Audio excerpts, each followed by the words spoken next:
Welcome back, everyone. For today's video, we are going to be taking a look at games from various tournaments around the world.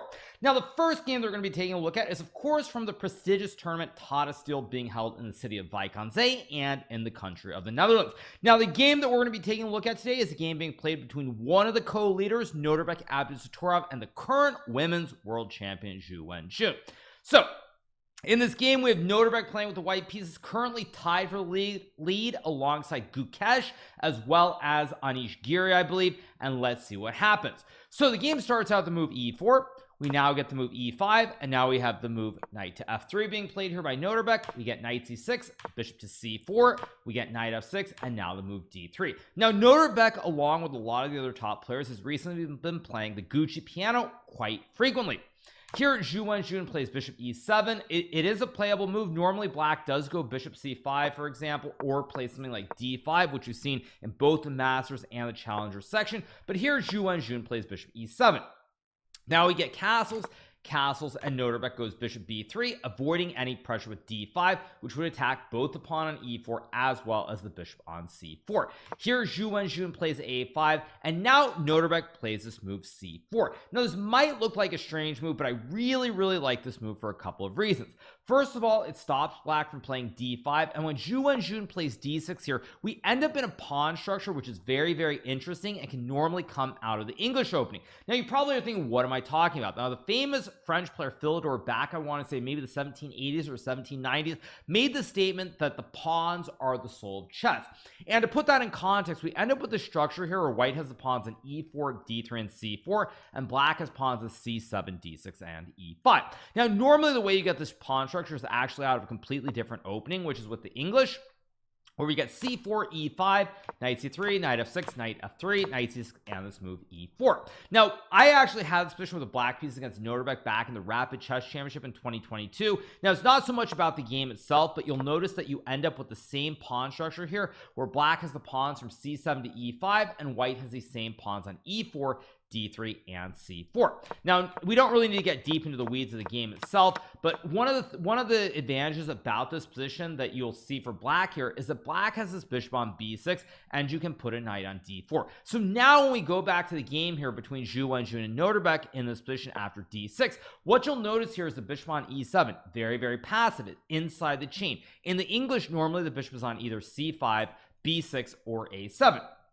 So, advantage number one for Nodirbek. Another big advantage is, unless I'm mistaken, I do not believe that Zhu Wenjun actually plays the English with e5. So if Zhu Wenjun doesn't play the English with e5 or play the English with the white pieces, she's not going to be as familiar with the structure of white having these pawns on e4, d3, and c4 versus c7, d6, and e5. So these are two big advantages for Nodirbek. Pawn structure he's more familiar with out of the English opening. Additionally, he has some small advantages in this position, with Zhu Wenjun having the bishop on e7 versus c5. And on top of that, he should be the better player in general. And so here we keep going. So now we get bishop e3 from Nodirbek. As you'll notice, black cannot put the knight on d4 here. Zhu Wenjun plays this move knight d7, this is really the start of going in a wrong direction. Now, the reason that I think Zhu Wenjun played knight d7 is because she probably did realize here that we do have the English structure, these pawns on c4, d3, and e4 versus c7, d6, and e5. Now, another English system that you'll see a lot of is actually this classic Botvinnik system. Just ignore the moves because they aren't super relevant. But white sometimes gets this structure where you have these pawns on c4, e4, and d3 versus e7, d6, and c5. Now, one of the most common ideas here that people play is something like knight c6 castles, knight e8, let's say white goes a3, knight c7, bishop e3, knight to e6, rook b1, and then you put the knight on d4.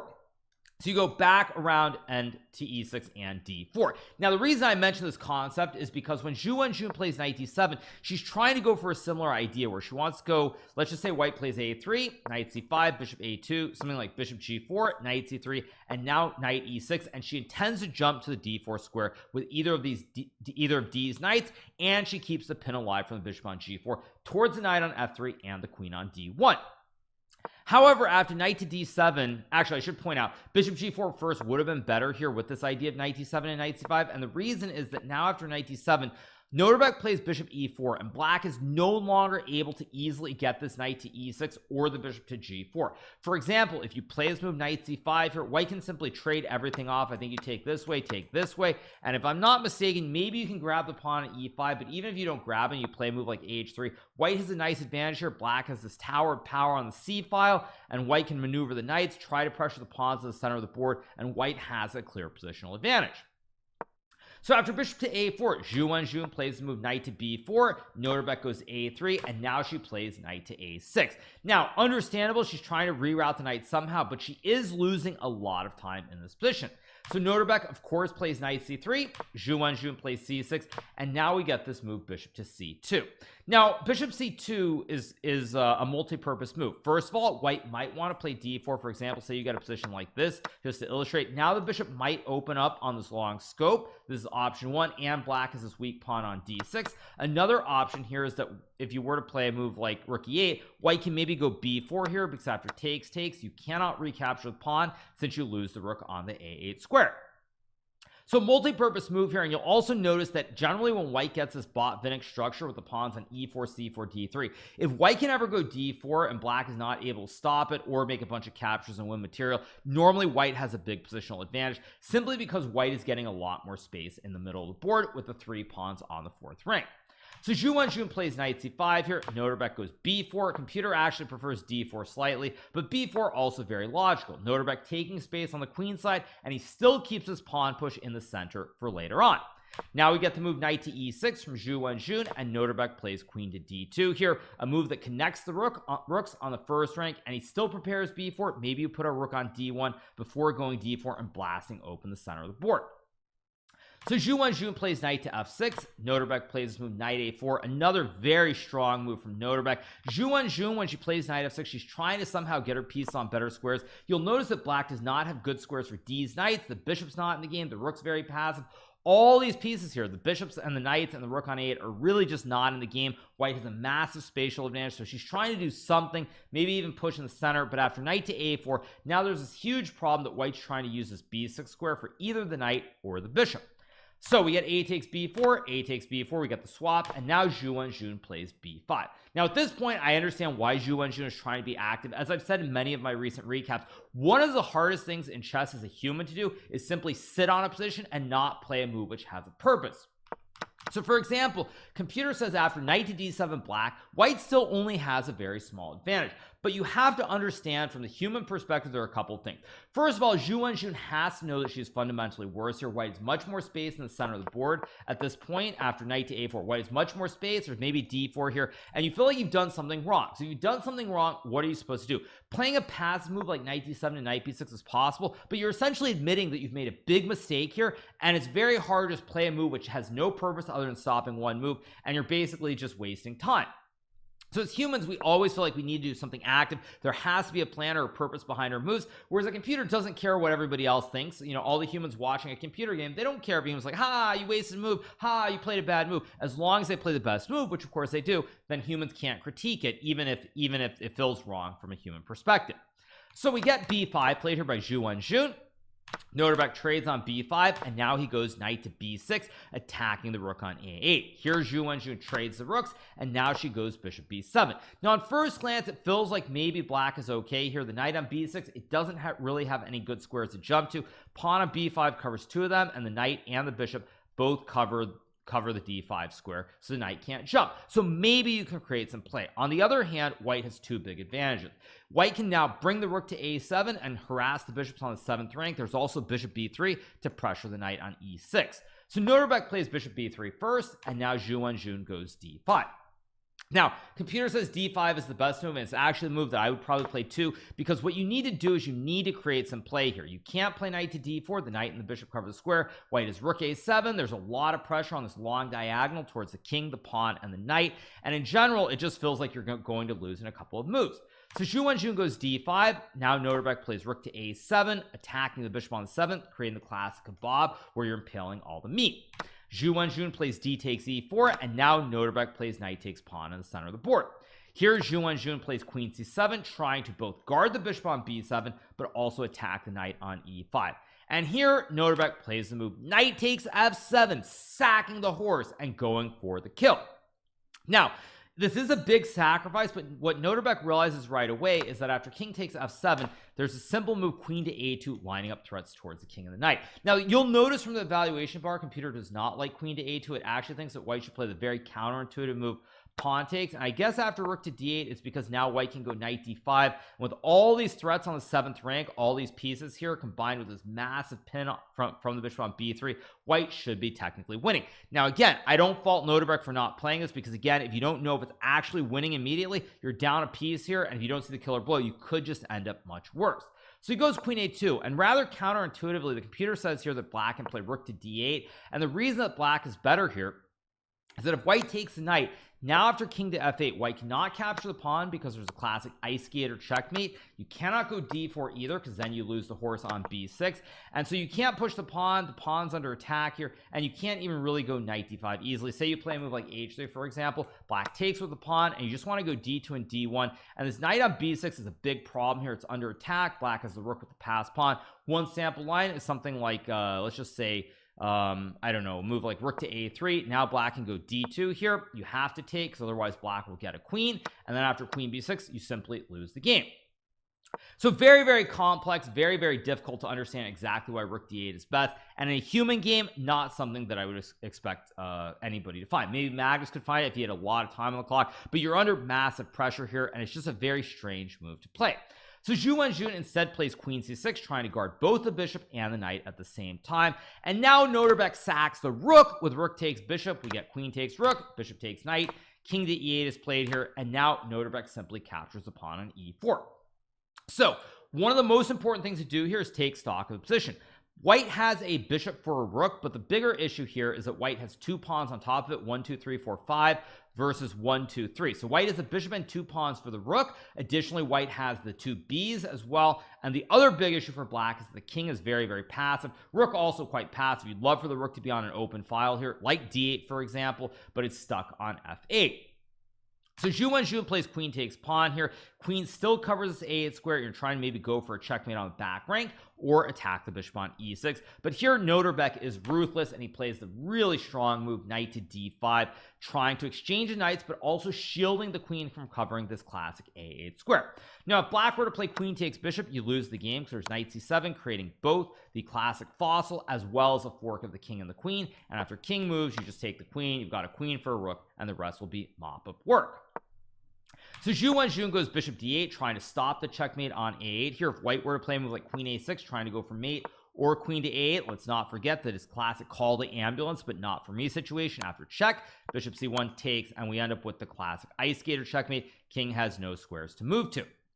So instead Nodirbek here plays a very nice move h3. Now it's funny because the computer actually likes h4 a little bit more, but h3 of course to human is much more obvious, simply because after h4 this g4 square might come into play. Just fundamentally, just to give a line, there might be something like a knight g4 check hitting the king, so it really doesn't make a whole lot of sense, which is why we get the move h3 instead. Now h3 pretty much just as good. It stops any knight g4 ideas, but much more importantly it creates the classic German chess concept, also known as the Lufthansa, or Luft as we like to call it in chess terms, where you create air for the king on h2.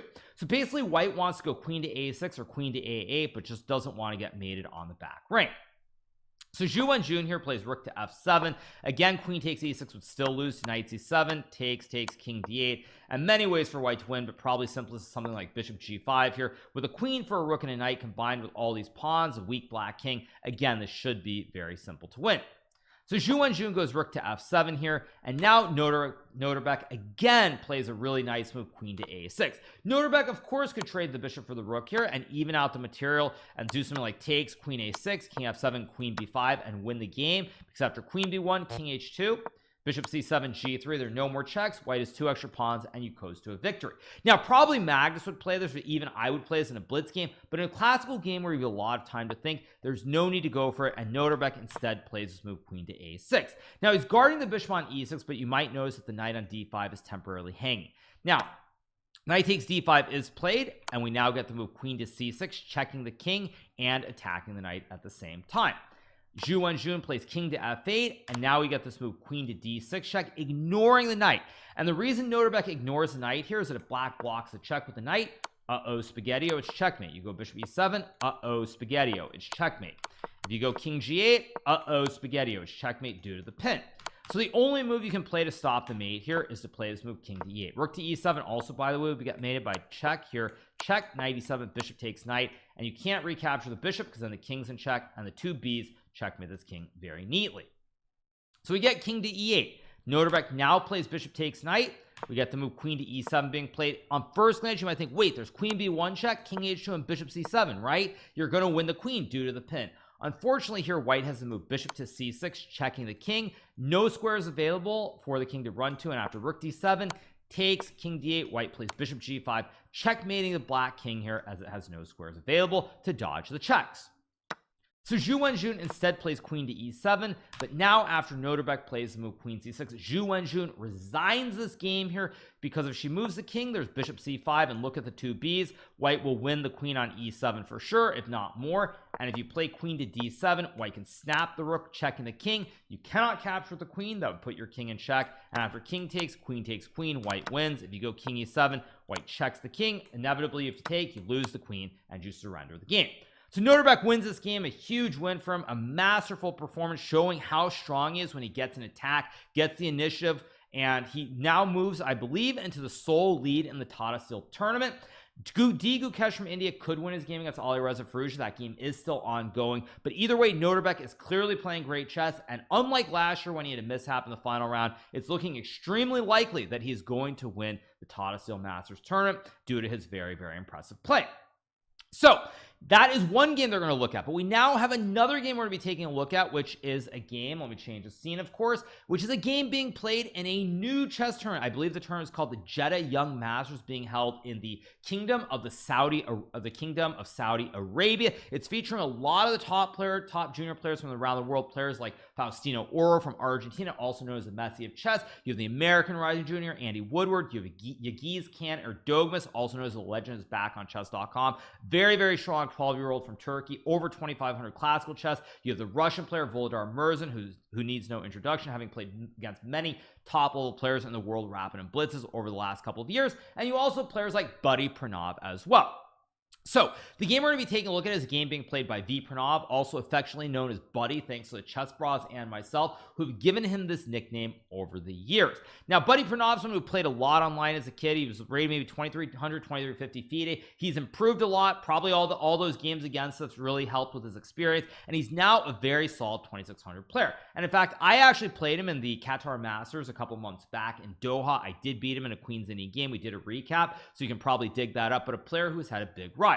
Now on the other side, we have Andy Woodward, who I believe is still at a very tender age of, I think, 13, if I'm not mistaken. He might even be 12 still, but I think he's 13. He's someone that I've had my eye on for a while, ever since I played him in the Fisher Random Qualifier in Lead Chess back, I believe, in 2022. Additionally, I have also supported Andy Woodward financially. I've helped him out so he can get lessons, he can travel, play many tournaments, and it's great to see him breaking out. So Andy Woodward, also, those of you guys might be familiar with him. He had a very, very memorable run recently in the Puzzle Rush World Chess Championship. He finished second place but to Ray Robson, so he also did very well in that, which shows that he is a tactical demon. So without further ado, after explaining all this, let's get right into the game. So Buddy Pranav is the white pieces and he plays e4. Andy plays c5. We get knight f3, d6, d4, takes, knight f6, knight c3, and now we get a6.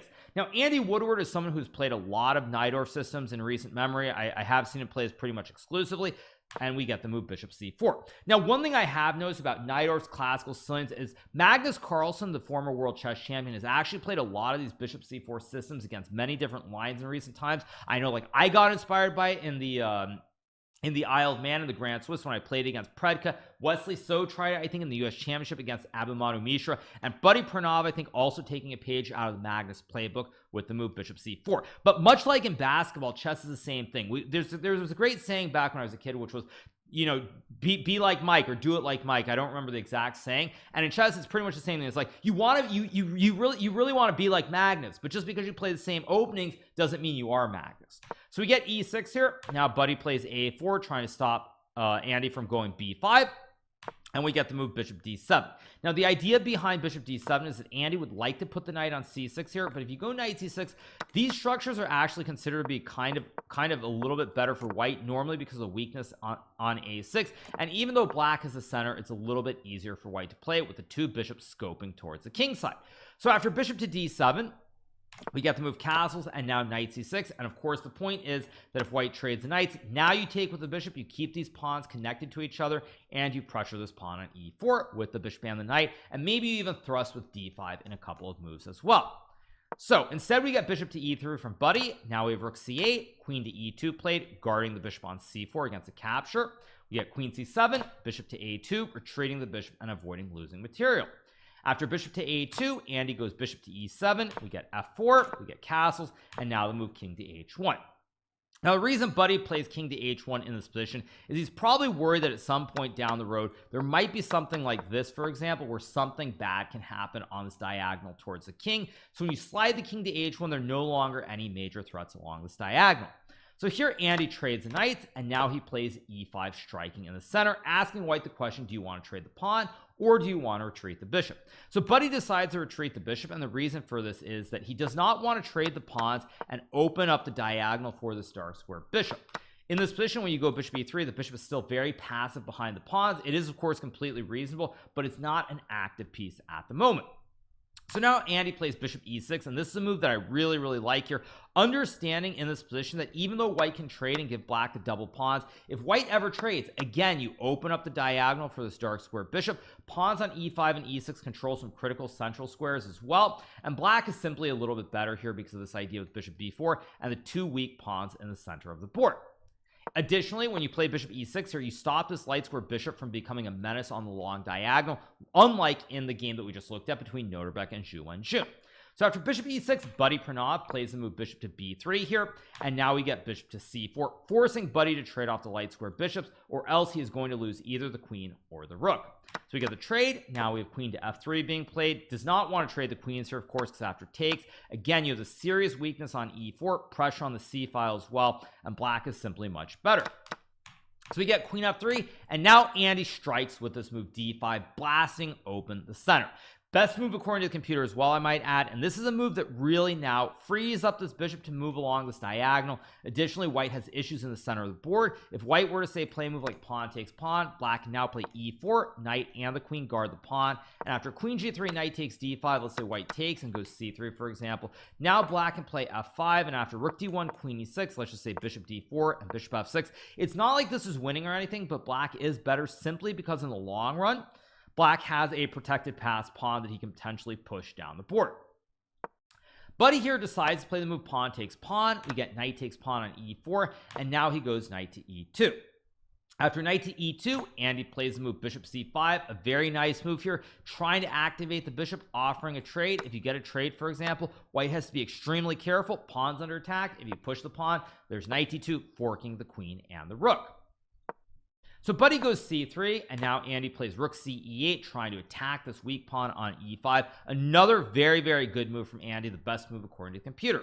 Now here Buddy decides to play this move b3, and this is simply what I would call a blitz move, a move that Buddy Pranav plays here based on hope chess. He's hoping he's going to have a tactic in a couple of moves, and Andy Woodward is cold, calculated, and of course as someone who's very good at puzzle rush, he's not going to miss basic tactics. So when Buddy plays b3, he's hoping here that in this position after takes, knight d4, queen c4, and knight to f5, he's got the knife on f5. Now maybe Buddy Pranav can blame me for losing this game, because he can probably say, well look, I watched a bunch of Hikaru's videos. He said many times that knife on f5 is worth at least one pawn. So he gets this uncontested knight on f5, which in return for giving up a pawn, and Gary Kasparov also said this as well, I might add. So he's probably thinking, well, the adage or the saying works out, so it should be fine.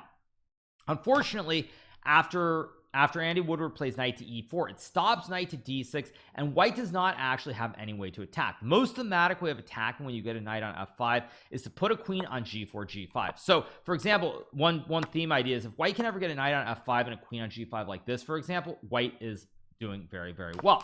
Now in this position, the queen of course is on a different diagonal, and if you go queen g4, there's knight f2 with the classic fossil as well as the fork, and after rook takes knight, queen takes queen, it's spaghetti time, you lose the game.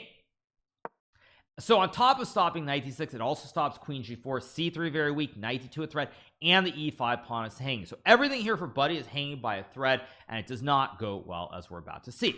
So Buddy plays rook a b1, which is a move trying to invite Andy to go for the classic family fork with knight d2, forking the rooks and the queen at the same time. But after knight d2, queen g3, now white gets the queen on the g file with threats towards the pawn on g7, and it's still good, but it's not clear cut.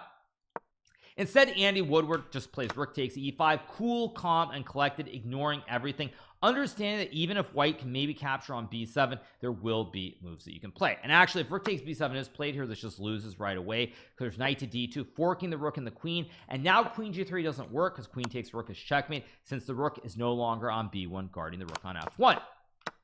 So we get queen to f4, attacking the rook on e5. We have rook e6, and now rook takes b7, played here by Buddy Pranav, because the queen is guarding the rook, and there's no fork with knight d2.